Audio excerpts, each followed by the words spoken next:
नमस्कार, आप देख रहे हैं एक्सप्लोर इंडिया। मैं आपके साथ हूँ मानसू। क्या भारत की शिक्षा प्रणाली में सुधार हो रहा है? हाल ही में टीसर नाम की रिपोर्ट जारी हुई है। ये रिपोर्ट इसी बात की पुष्टि करती है।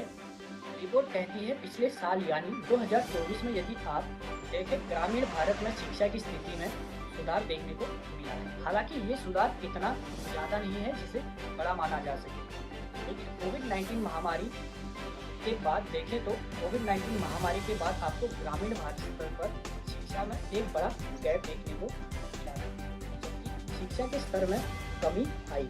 हालांकि भारत में प्रथम शिक्षा नीति 1968 और द्वितीय 1986 और तृतीय 2020 यानी एनईपी न्यू एजुकेशन पॉलिसी 2020 में लागू हुई थी।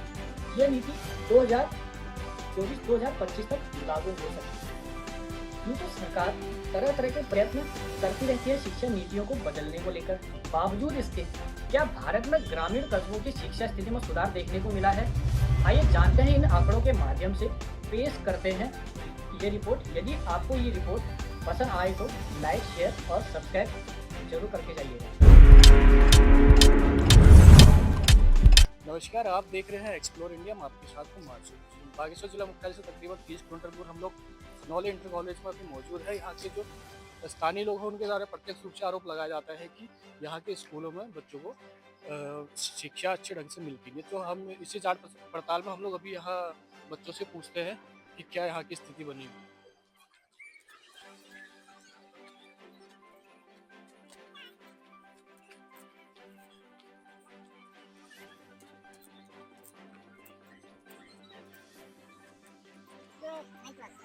स्कूल की मरम्मत तरीके से हाँ सर, ये थोड़ा सा ना रेनोवेशन का लिए दिया था, एक बार ये आया था तो इसमें डिसमेंटल तो हुआ, फिर आगे बिल्डिंग वर्क तो इसमें हो नहीं पाया सर। हाँ, इसका पेमेंट हुआ नहीं तो ये केवल डिसमेंटल तक ही हो पाया, उसके आगे तो ही नहीं पाया, तो बिल्डिंग थोड़ा जर्जर हालत में तो है सर। ये अभी इंटर कॉलेज है ना? ये इंटर कॉलेज है।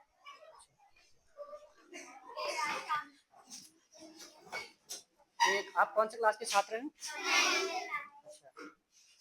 यहाँ पे लड़के कितने हैं? 2 ही लड़के पढ़ते हैं।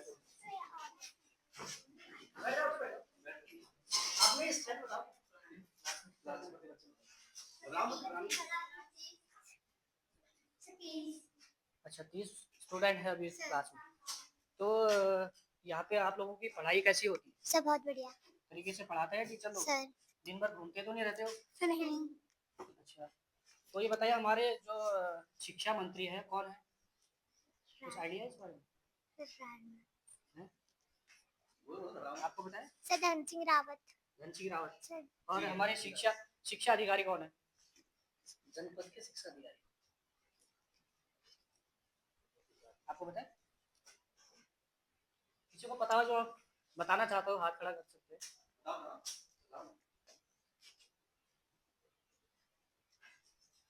किसी को आता तो बताए।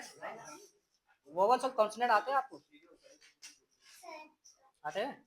कौन से? Sir vowels A E I O U होते हैं सर। जो ए ई आई ओ यू होते हैं वो वॉवल्स होते हैं सर। जो कॉन्सोनेंट होते हैं वो जो नहीं होते हैं वो होते हैं जैसे बी सी ये सब। अच्छा, इंग्लिश के यहाँ पे अध्यापक कौन है अभी? क्या नाम है? सर पूजा मैम? पूजा सर। पूजा सर। अच्छा, तो आपको इंग्लिश वगैरह तरीके से पढ़ाते हैं? आपको ईएमआर का उपयोग पता है? कैसे उपयोग? सर पूछ रहे हैं ईच एम आर का उपयोग पता है? ईच कहाँ करते हैं, एम कहाँ करते हैं, आर कहाँ करते हैं? कुछ आइडिया है? चलिए कोई बात नहीं। यूनिट टेस्ट होगा वो कौन सी बात है? ये 10 कोई बात नहीं। आप कौन से क्लास के छात्र छात्राएं हैं? 10th। कैसे चल रही है आपकी पढ़ाई? कैसे चल रही है? पढ़ाई ठीक चल रही है। करते हो पढ़ाई? हाँ ये स्कूल में टीचर लोग अच्छे से आपको सहयोग करते हैं पढ़ने में? हाँ, पूरा सहयोग करते हैं। अच्छा, तो आपका सबसे फेवरेट टीचर कौन है आप? फेवरेट टीचर सगम सर। अच्छा, गेमिंग टीचर कौन है? कौन सा? अच्छा, ये बताइए हमारे अभी आपको मॉडल्स पता है? इंग्लिश में मॉडल्स आते हैं?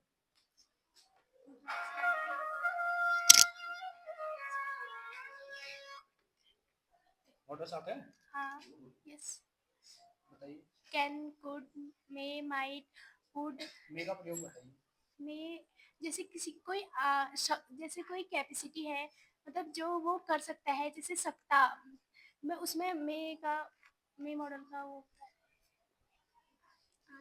आ गया। परमिशन के लिए। परमिशन। अच्छा, कैन का प्रयोग बता सकते हैं? सेकेंड से जैसे आप लोगों को पता है कैन का प्रयोग कैसे होता है? सकना किस प्रकार से? तो जैसे वो ऐसा कर सकता है।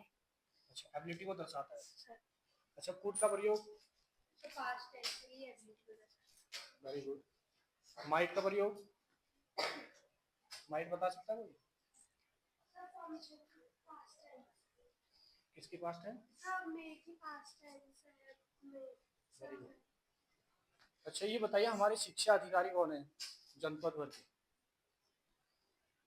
किसी को आता है तो हाथ खड़ा कर सकते हैं। शिक्षा अधिकारी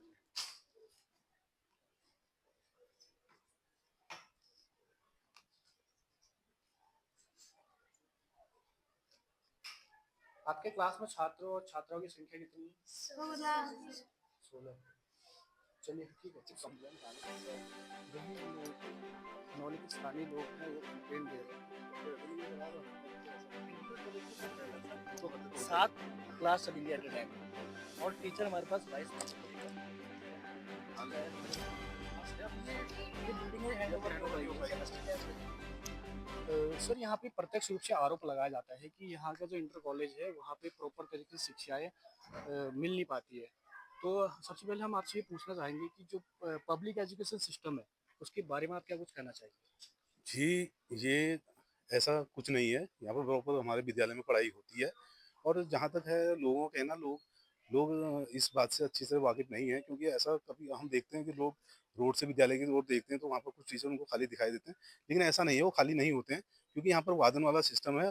जैसे एक पीरियड लगता है, उसके बाद दूसरा पीरियड लगता है तो आदमी शिफ्ट होते रहता है। तो उसमें कोई ना कोई खाली रहेगा। तो लोगों को दिखता है खाली बैठे हैं तो उनको लगता है कि खाली है। ऐसा कतई नहीं है। अच्छा, तो ये हमारा जो आपसे सवाल मेन सवाल है पब्लिक एजुकेशन सिस्टम अर्थात सरकारी शिक्षा प्रणाली के बारे में आप क्या कुछ कहना चाहेंगे? सरकारी शिक्षा प्रणाली अपने ऊपर काफ़ी काम कर रही है, ऐसा कुछ नहीं है। सरकार की ओर से काफ़ी योजनाएँ ऐसे हैं जो विद्यालय के लिए बच्चों के विकास के लिए चलाई जा रही हैं, काफ़ी स्कीम है। लेकिन लोगों में अवेयरनेस की ज़रा कमी है, उसको लगे था हमारी जो सरकार है लगी हुई है, अवेयरनेस कार्यक्रम चलाए जा रहे हैं, बहुत सारे जागरूकता अभियान चलाए जा रहे हैं और लगता है ज़रूर इसमें सफल होंगी गवर्नमेंट। अभी यहाँ पे अध्यापकों की संख्या कितनी होगी? यहाँ पर अध्यापकों की संख्या 18 है हमारे यहाँ पे और क्लर्किंग स्टाफ है हमारे पास, ऐसा कुछ अच्छा, नहीं अभी है। पूरा स्टाफ अभी मौजूद है आपका मौजूद है। गेस्ट? जी, एक गेस्ट है और सारा मौजूद है। ये किस चीज़ के गेस्ट टीचर है? वो ज्योग्राफी प्रोक्ता। जो जी, अच्छा, साइंस साइड है यहाँ पे? साइंस साइड है इंटर में। ठीक, धन्यवाद। ठीक। जानना चाहेंगे जो स्थानीय लोग हैं उनके द्वारा आरोप लगाया जा रहा है कि यहाँ पे विद्यालय में प्रॉपर तरीके से पढ़ाई नहीं होती है, नशे की ओर जो बच्चे हैं जा रहे हैं, उसके बारे में आप इन जो स्थानीय लोग हैं अभिभावक हैं इनके उनको क्या कुछ संदेश देना चाहेंगे? मैं यहाँ के स्थानीय लोग जो हैं उनको यही संदेश देना चाहता हूँ कि वो अपने पालियों पे ज़रा ध्यान रखें और विद्यालय स्तर पर भी सभी अध्यापक अध्यापिकाएँ हमारी लगी रहती हैं, उनके प्रॉपर उनको गाइडेंस करती हैं। तो ज़रा अगर गार्जियन भी इसमें अवेयर होंगे और वो भी अगर ज़रा सहयोग करेंगे, तो ये नशे की प्रवृत्ति से बच्चों को बचाया जा सकता है, हमारी युवा पीढ़ी बेहतर हो सकती है। और मैं सभी गार्जियनों से ये अपील करूँगा कि वो अधिक से अधिक छात्र संख्या बढ़ाने में हमारा सहयोग करें और जो बच्चे घर में रहते हैं, तो अनावश्यक उनको घर में न रखें और अधिक से अधिक विद्यालय से जोड़ें और तभी इंडिया पढ़ेगा और आगे बढ़ेगा। एक इसका मुख्य जो कारण है माइग्रेशन जो पहाड़ों से लगातार हो रहा है वो इसलिए हो रहा है क्योंकि जो सरकारी स्कूल है यहाँ पे जो शिक्षा तंत्र है वो स्ट्रांग नहीं है, तो इस वजह से लोग पलायन कर जाते हैं। नहीं, ऐसा नहीं है, ये तो भ्रामक है। शिक्षा तंत्र काफ़ी लगा हुआ है, गवर्नमेंट हमारी लगी हुई है और काफ़ी संसाधन मुहैया करा करा रही है और पलायन वो और बात है, पलायन लोग कर रहे हैं, लेकिन इसको यहाँ पर पलायन को रोकने के लिए सरकार द्वारा उचित कदम भी उठाए जा रहे हैं और ज़रा उसमें और बढ़ावा उसको देने की ज़रूरत है।